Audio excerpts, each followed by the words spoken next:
Bonjour à vous et bienvenue sur Construire avec précision. Dans cette série de vidéos, nous vous plongeons directement dans la vie professionnelle, dans le chantier. Dans cette vidéo, nous explorerons en détail la disposition des armatures en chapeau, une technique purement essentielle dans le domaine du génie civil et de la construction. Et à la fin de la vidéo, bien sûr, vous allez découvrir les avantages de ces armatures en chapeau, comment les calculer et les erreurs courantes à éviter et les meilleures pratiques à adopter. Si vous n'êtes pas encore abonné à la chaîne Construire avec précision, prière de prendre une seconde pour vous abonner. Ainsi, vous n'aurez pas raté nos prochaines vidéos. Merci beaucoup pour votre soutien d'abonnement. Comme on vous avait appris en résistance du matériau que tout élément horizontal soumis à des charges externes est sollicité à la flexion, soit composé, soit simple. Sur une poutre ou dalle isostatique, on prend beaucoup plus en compte les moments entravés, alors qu'aux appuis, les moments est négligeable. Pourquoi? Parce que c'est presque nul. Alors, sur une poutre continue reposant sur plus de 2 appuis, on constate que les appuis réagissent. Voilà pourquoi on calcule les réactions aux appuis. Alors là où il y a l'application de la force par rapport à un autre appui, il y aura apparence du moment. Alors, vous savez vous-même qu'on ne peut pas du tout déterminer les armatures sans pour autant avoir la valeur du moment.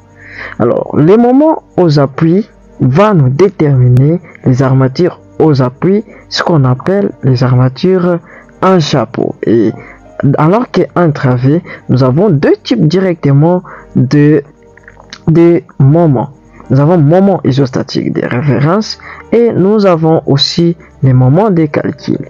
Alors, ces 2 moments aux appuis et en travée de calcul seront déterminés par différentes méthodes, comme vous les avez étudiées en béton armé ou soit en RTM, la méthode des 3 moments, la méthode des foyers, la méthode forfaitaire, la méthode des CACO. Il y en a autant de méthodes.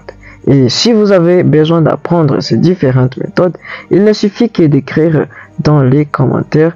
Nous aurons à vous envoyer ces vidéos. J'espère que vous avez déjà compris d'où est venue l'idée de placer les armatures en chapeau. Il est temps alors d'apprendre comment les placer. À la fin de la vidéo, je vous dirai les différentes erreurs à éviter lors de l'emplacement de ces armatures en chapeau. Ici, nous voyons les différentes dalles, les différentes poutres, les poutres longitudinales et les poutres transversales. Commençons sur le dalle.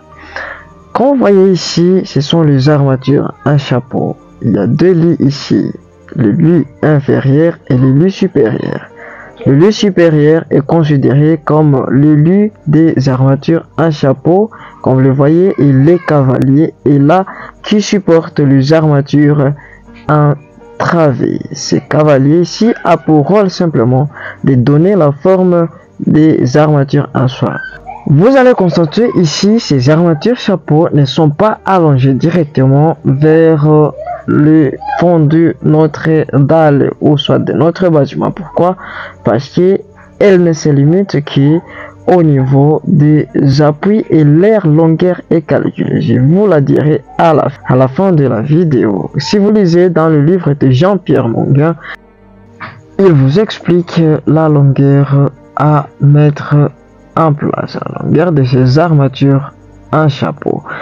Alors, j'espère que vous avez déjà regardé la disposition de ces armatures ici qui sont réparties tout au long de nos appuis. Comme vous savez que les dalles sont appuyées par les poutres, on comprend que c'est sur le long de nos poutres où nous allons disposer les armatures en chapeau, comme vous les voyez.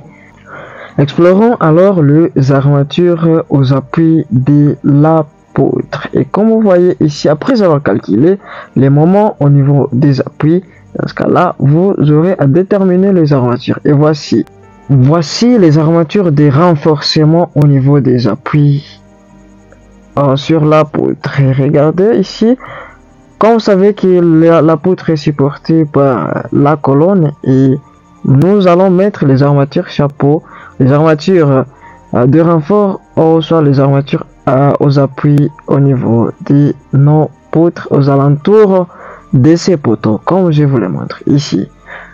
Vous allez constater que l'autre armature, ça se limite jusque là. C'est-à-dire, les armatures là sont renforcées et sont calculées après avoir trouvé les moments au niveau des appuis. Ça veut dire quoi? C'est déconseillé de dimensionner la poutre ou la dalle d'un bâtiment d'une manière isostatique. Voilà, on ne tient pas compte des moments aux appuis alors qu'ils réagissent. On devrait calculer d'une manière continue pour enfin déterminer les moments au niveau des appuis et en trouver les armatures et entraver de même. Voici les erreurs courantes à éviter lors de la disposition des armatures en chapeau. Si vous n'êtes pas encore abonné à notre chaîne, nous vous prions de vous abonner pour ne pas manquer nos prochaines vidéos. Ainsi aussi, vous nous aurez aidé. Merci beaucoup si vous êtes déjà abonné. La première erreur, s'il vous plaît, c'est la mauvaise planification. Ne pas établir un plan détaillé avant le début de l'installation peut conduire à deux erreurs d'espacement et de placement. La deuxième erreur peut être aussi l'inadéquation du matériau. Ça veut dire utiliser les matériaux qui ne sont pas du tout calculés, qui ne sont pas donnés par les calculs. Il faut toujours utiliser les armatures déterminées dans les calculs. Troisième erreur à éviter, il y a aussi l'espacement des armatures, c'est-à-dire négliger de respecter les distances recommandées entre les armatures peut entraîner une répartition inégale de contraintes et affaiblir la structure. Voilà la conséquence. Il y a aussi, il faut pas oublier l'ancrage. Il faut respecter l'ancrage suffisant des armatures dans le béton. Voilà, si vous avez d'autres erreurs et avantages, n'hésitez pas à nous les décrire dans les commentaires et j'espère que cette vidéo vous a plu. Si vous avez aimé cette vidéo, s'il vous plaît, je vous prie de liker la vidéo et de la partager avec vos amis. Surtout, n'oubliez pas de vous abonner. Merci beaucoup.